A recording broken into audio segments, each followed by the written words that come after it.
RealAgriculture.com is proud to present coverage of the 20th anniversary of Canada's Outdoor Farm Show in Woodstock, Ontario. Shaun Haney here with RealAgriculture.com. I'm joined right now by Steve Denise from Pride Seeds. Welcome today, Steve. Thank you very much. Good to be here. Steve, Outdoor Farm Show, it's warm, but the crowds have been fantastic. Yep, the crowds have been very good. I think it indicates that producers want to invest their time here to look at ways that they can increase their productivity on the farm. And so the number of people attending has been very strong despite the abnormally warm temperatures. Yeah. Severe heat is being complementary to what it was like yesterday. I almost melted, I think. Well, it's interesting because we actually needed the heat to help in areas where we're running a bit behind for corn heat units, and so this is helping to finish the crop. So it's actually playing a good role right now. One of the things that's being discussed at the show is the issue of the impact of neonics on bee health, and it's been a discussion that's not only happening in agricultural media and farm meetings, but also in the mainstream media. And you've been heavily involved in this issue, trying to, for our working groups, trying to work through the issue. What is sort of the update, and where are we at? Okay, so the update, if we go back a bit, this became an issue a couple of years ago, primarily in Ontario and Quebec. And where it relates back to is if you look at how we're planting corn today, and that's the crop in question for the most part, is about 70% of the corn is planted with an air planter. And what we have are conditions in Eastern Canada that are different than Western Canada. So if we look at Western Canada as an example, there's been no issues at all. And people use that as there's no issue because in Western Canada we use way more neonics and we have no issues. Yeah, and the difference is that when we're planting in Western Canada, for the most part, and I've talked to beekeepers out there, we're planting and we're using air seeders and the like, but we're actually planting when the bees are not foraging. So we don't have anything that's really out flowering yet, and so for that matter, for that reason, we're not seeing any issues. What the people that are bringing forward the concerns, which is the Ontario Beekeepers Association, the Quebec Association, and then more so right now is the Sierra Club, who's helping to fund their cause. And what they're saying is it's not just a dust issue, but it's also a persistence issue in terms of soil and water. And all the testing that's been done to date, and the preliminary testing from this year, for example, is showing that either it's non-detect or it's far below the thresholds that are required. And part of the thing you have to remember in this day and age is that when we're measuring for the existence of something in soil and water, we're measuring now in parts per billion and parts per trillion. And so you can almost measure anything and get some sort of a reading in terms of is it present or not. And so what we're seeing is that the results, over time, and the results this year point to the fact that it's really not a persistence issue. There's more research that's needed, similar to any research needed on any product. But we're looking at primarily as being a dust issue. And when we look at Western Canada's example, if there was a persistence issue, particularly a crop like canola, we would see real issues because canola requires pollinators in order to reproduce. And so we have to have the existence of bees. And so if we look at the population of bees right across Canada, and then in the West as well, but right across Canada, the number of beehives over time is still increasing, not decreasing. And if we look at honey production for the country is actually still trending upwards, not downwards. And so what we're looking at is issues related to particular areas, probably related back to concerns to when we're planting and dust at planting. And so what we're looking at is how do we address those concerns, because their concerns are valid, right? And so how do we address those concerns? And so what we're doing then as an industry is we're trying to identify some of the contributors to dust and how do we negate those impacts. And so we've come down to 3 or 4 things as a coalition, being the seed industry, crop protection industry, the equipment side of the equation, and producer groups. What can we do to negate the risk? So the first thing that we're doing is we're saying, look, Bayer in particular right now has a product that's called a fluency agent. You can use it, it's a lubricant, so it replaces talc or graphite that we're typically using at planting, particularly with air planters. And so what this lubricant does, this waxy type of substance, is it reduces the amount of dust that's emitted from planters by 90% compared to talc. And then the 10% of the dust that's left, we're actually reducing the active ingredient being released by 65%. So we're taking a large part of the issue out of the equation in terms of reducing the amount of dust. So that's the first thing.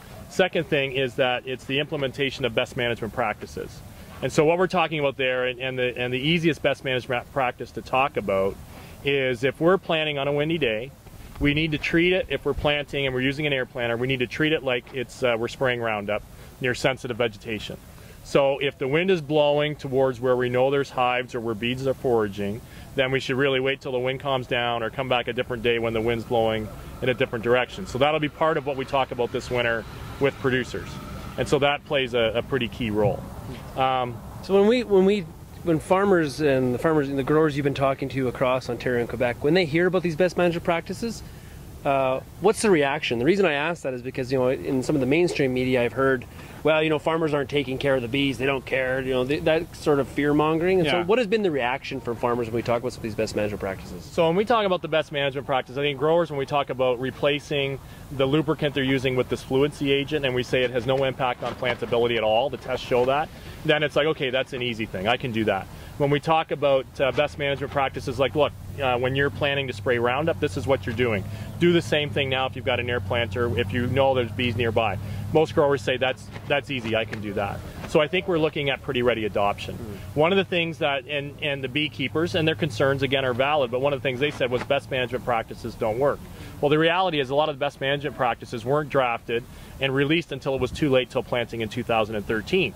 So now we're looking at having a whole fall and winter and early spring period to talk to producers about best management practices here in Ontario and Quebec. And so that's where the focus of the industry is at this point going forward. So there's been a lot of, we've had a lot of agreements, Sierra Club, we had the United Church of Canada this week, calling for a ban on neonic usage. It sounds like a different approach is sort of, we're taking a bit of a maybe more reasonable response to the issue now? Yeah, I think what's really important here is you have to look back and say, why are we using these seed treatments, right? As a producer, why are we using these seed treatments? And so, you know, any farmer, and what you have to explain, and a lot of these groups are very well-meaning, but the problem is that they have not been educated on what the entire issue is, right? Or how the industry is approaching it, or the complexity of colony collapse disorder. There's a lot of contributing factors as to bee mortality. This is only one of the concerns brought forward. And if you take a look at it and you say to yourself, you know, how big of an issue is this, right? How many beekeepers are experiencing problems? Well, if we look at the number of reports this year in terms of beekeepers that have said we think this is an issue in our beehives, it really represents only about 1.5% of the beekeepers that are saying this is an issue. There's a great many number of beekeepers, and in fact beekeepers in other parts of the country that are saying, look, these seed treatments are actually the safest approach to how we control insects in the soil. And the Canadian Honey Council, which is actually the umbrella organization for beekeepers, in letters to the editor in different parts of the country, have actually stepped forward and say, look, we'd prefer not to see a ban on neonicotinoids. And the reason why is because the alternatives actually probably are less beneficial to bees. It creates a bigger issue. Going back to a lindane-based seed treatment would be... That's not even an option. Like, we can't. No. So again, if we look at it as a producer, what am I doing? So if I'm growing any crop, corn, soybeans, wheat, potatoes, I don't care what crop you're talking about. You're trying to set up an environment where one plant species does well, right? That's what farming is all about. That's what it's always been about. How do we make one plant species in a field do well? So how do we approach that? Well, as farmers, we have two responsibilities. The first one is to protect the environment. So what is the least intrusive practice or product we can use to cause the least impact on the environment? Because the reality of crop production, and again, I don't care what crop you're talking about, at some point during the growing season, whether it's early or late, you have to interfere in the life cycle of insects, diseases, or weeds. That's the reality. Otherwise, you don't have a crop. And the investment today is very large, that we have to make sure we have a viable and safe crop that we're producing. The other element to that, though, is that as producers, we also have a responsibility. And so when I talk about environmental groups, they're very well-meaning, but at the end of the day, they have no responsibility for food production. Their responsibility is to highlight the concerns. Farmers, we've got the responsibility towards the environment, but we also, as 1% of the population, have a responsibility to feed the other 99%. And that means we have to do a good job at what we're doing. In a sustainable way. In a sustainable way. So let's look at seed treatments then, and neonics. So when we're using a seed treatment, and we look at the alternatives, right? So in corn, for example, if we don't have a neonic, we're going to have to use a soil insecticide. And when we're using a soil insecticide, you're using 10 times the amount of active ingredient that you do in a neonic. And what you're doing with a soil insecticide is actually you're dribbling it in the row over the seed, and you're trying to create a small pocket around that seed to give it enough time to grow. As soon as the roots grow beyond where that seed treatment is, you actually don't have protection. And so you're opened up for insect damage. all right? And then we're looking at using organophosphates. We're looking at different product families that are far more toxic, not only to the environment, but the reality is to the user, okay? So that's the first thing. Then we look at foliar sprays. And so what happens if we have to rely on foliar sprays? So I look at my own operation, and in white beans as an example, if I didn't have a neonicotinoid, I'm automatically adding 2 sprays for leaf hoppers that I didn't do before.